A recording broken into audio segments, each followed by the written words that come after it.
If you look at the obituaries for Muhyiddin Dabaha that are in every newspaper in the country today, lots of major networks and lots of other places, two things are missing. One, nobody's talking about the fact that this guy devoted his entire life to spreading the greatest lie of our generation, the hoax of black victimization. So his entire thing was black people are relentless victims of relentless white racism all the time, everywhere. That explains everything. And especially how cops are always arresting people and attacking black people and killing black people for no reason whatsoever. That's a lie. That's a delusion. When a black person walks out of their house, they are hundreds and thousands of times more likely to be killed by another one of the fellas than to be killed by a cop for no reason whatsoever.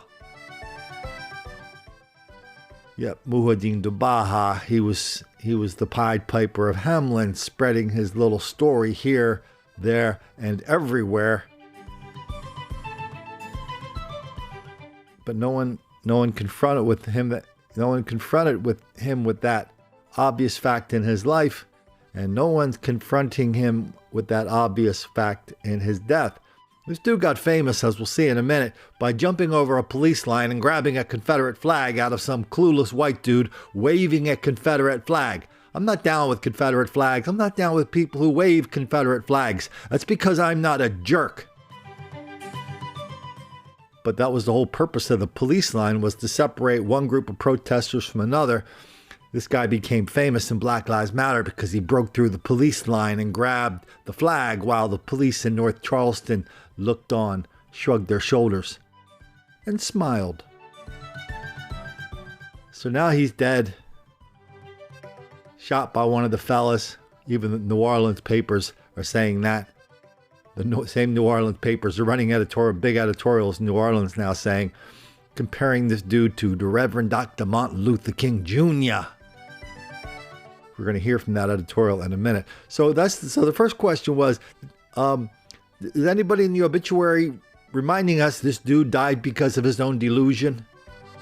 Second question is, what did this dude do for a living? Did he have a job? New at 11 people came together to honor the life of local Black Lives Matter activist Muhyiddin Dabaha. He was shot and killed this morning in New Orleans. He made national headlines. This time last year, you see it right there when he snatched the Confederate flag from another protester in downtown Charleston.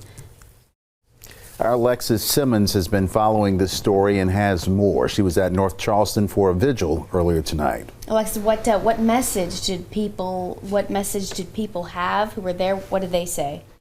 People are remembering Muhyiddin Dabaha, a Black Lives Matter community activist. He was about empowering the community to fix things for themselves. My heart hurts. Let's keep definitely wasn't that dream that he had alive. He wants us to celebrate. He will want us to celebrate with a passion to overcome. People gathered to honor his life outside of North Charleston City Hall, a place where he fought for justice. Kimberly Duncan is his older sister. This was his passion. He did it from the heart.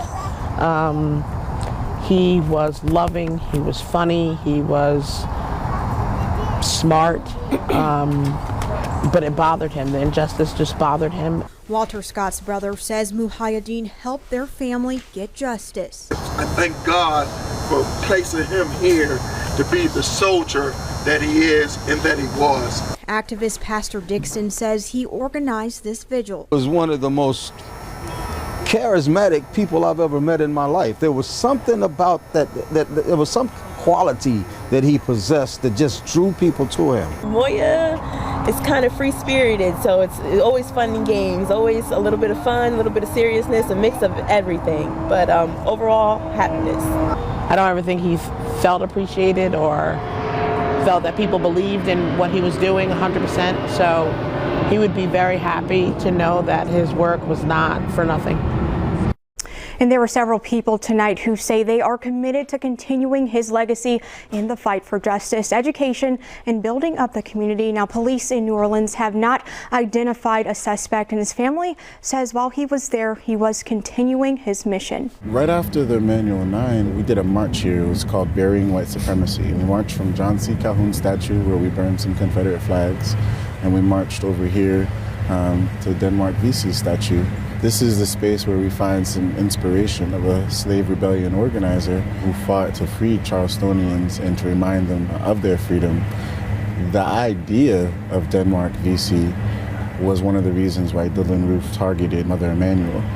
That was Denmark Vesey's church also. And so the idea of Denmark Vesey is one of political and social independence for Africans. We have to remember that we haven't experienced nationhood because we were imported into a different nation. And so having a national identity, is still something we're hunting for. Unfortunately, we can't just say that we're American if we don't get to experience, the freedom and the liberties and the equity of that. And so the strategic move to keep our history, especially our history of resistance, rebellion, and fight for liberation, to keep that history silent and out of our waking consciousness is deliberate and strategic, So this is the place we come for inspiration. Didn't take the editorial writers at the New Orleans newspaper very long to figure out the message of this guy's life. Even after he wasn't living anymore, don't use the murder of a Black Lives Matter activist to discredit his cause. Then they began the editorial by comparing this guy, don't ask me to pronounce his name one more time, Muhajin Dabaha, something like that. They compared him to the Reverend Dr. Martin Luther King. That reminded us of how in 1958, Dr. King was signing a copy of one of his books in a Montgomery, Alabama in a Harlem department store. And some black woman came up and stabbed him in the chest. And that was a black woman. The editorial reminds us, Dr. King's mother was killed by a black person as well. And they say, well, listen, just because the black people are killing black people, that doesn't mean that the message of Black Lives Matter is wrong. Because Dr. King, he talked about the high level of black criminality as well. And he blamed it all on one thing. He said, well, it's all about segregation, and segregation is the cause of all this black criminality and dysfunction, so we have to remove the causal factor. The newspaper kind of figured out the details of his death.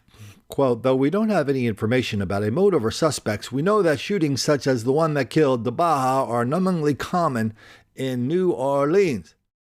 We also know that most of the men who are committing the murders are black, just like Dabaha was. At the here's the money graph. At the website for Black Lives Matter Global Network, you'll find the argument that black communities have been deeply traumatized by, quote, state violence and systems of oppression, unquote, and that history of oppression has, quote, undermined our capacity to live with our full humanity, connection, and purpose. Okay, did you hear? So Black Lives Matter, they're saying the same thing we're saying around here, is that there's something really screwed up in this country today that is causing so much black criminality. They're giving a reason. They're giving a reason of all this 4 billion years of history that black people have been put down by white people. And that's why black people go around conking black people on the head, conking white people on the head, doing the same to Asians, young, old, gay, straight, kitties, puppies, and turtles. It's all about the 4 billion years of oppression. See, myself, I don't care. I really don't care about the history. I don't care about the causes or the solutions. I care about if somebody's really got something going on banging around inside their head that's saying to them, you must go out and kill people and bonk them on the head. Oh no, then, we know what we're supposed to do then. If we catch them, we must put them in jail. Now, the head of Black Lives Matter just wrote a book that just came out this month that said, oh yeah, she wants to do away with jails now because they really don't have jails in Norway, so we should do what they do. So let's just add this to one more list, one more act of criminality, one more act of denial, deceit, delusion about what is really happening here. One more story about how reporters and public officials are in denial, deceit, and delusion about the greatest lie of our generation, the hoax of black victimization.